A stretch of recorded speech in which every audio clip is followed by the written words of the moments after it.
کہ امیر المومنین علی علیہ الصلوۃ والسلام کی سچویشن یہ تھا کہ اس کو حکومت وقت برداشت کر رہے تھے، خلفائے وقت ان کو کہ جب تک یہ ہمارے خلاف یہ کوئی بغاوت نہیں کرتے، لوگوں کو نہیں ورغلاتے، تو ان کو ہمیں قتل کرنے کی ضرورت کیا ہے؟ بلا وجہ ایسے ہی ہم بدنام ہو جائیں گے، لوگ سوال اٹھائیں گے، اور ہم دنیا ہمارے سامنے جھک رہی ہے، دنیا فتح ہو رہی ہے، تو اپنے ادھر مدینے میں کیوں ایسے مشکل پیدا کریں اپنے لیے؟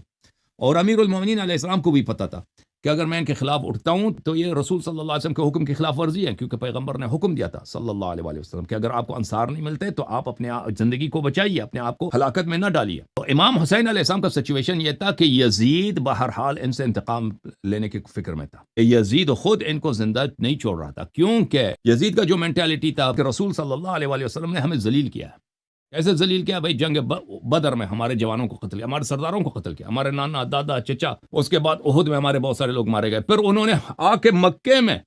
ہمارے گھروں کو فتح کیا اور ہمیں غلام بنا کے کہہ دیتا انتم الطلقاء، غلام بنا کے میں آزاد کیا۔ تو وہ سمجھتے تھے کہ بنی ہاشم